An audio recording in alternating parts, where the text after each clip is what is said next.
Yesterday Nifty base பண்ணி ஒரு levels கொடுத்துருந்தேன், அந்த வீடியோ ஒன்ஸ் பார்த்துருங்க.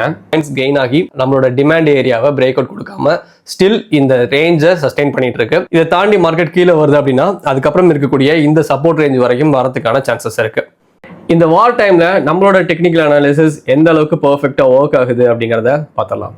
இன்னைக்கு மார்க்கெட் ஒரு செல்லிங் ப்ரெஷரில் ஒரு கேப் டவுனில் ஓப்பன் ஆச்சு. ஸோ ஒரு 400 பாயிண்ட்ஸ் கேப் டவுன். ஸோ அங்கிருந்த மார்க்கெட் பார்த்தீங்கன்னா நம்மளோட சப்போர்ட் ரேஞ்ச். ஸோ எஸ்டர்டே இந்த லெவல் நான் சொல்லியிருந்தேன், இதை தாண்டி மார்க்கெட் பெருசாக கீழே போல. இங்கிருந்து ஒரு 250 பாயிண்ட்ஸ் கிட்ட மூவ் ஆயிருக்கு. ஸோ மார்க்கெட் கம்ப்ளீட் ஆகிறதுக்கு இன்னும் 20 மினிட்ஸ் இருக்கு. அதுக்கு முன்னாடி இந்த ரெக்கார்டிங் எடுத்திருக்கேன். ஸோ இப்போ வரைக்கும் ஒரு 250 பாயிண்ட்ஸ் வரைக்கும் மூவ் ஆயிருந்துச்சு. ஸோ நாளைக்கான லெவல் இது வந்து ஒரு நல்ல ஒரு சப்ளை ஜோன். ஸோ இந்த இடத்துக்கு மார்க்கெட் வந்துச்சு அப்படின்னா செல்லர்ஸோட டாமினேஷன் இருக்கும். அண்ட் இந்த எஸ்டர்டே பார்த்த இந்த சப்போர்ட் ஏரியா வந்து ஸ்டில் வந்து ஒர்க் ஆகும்.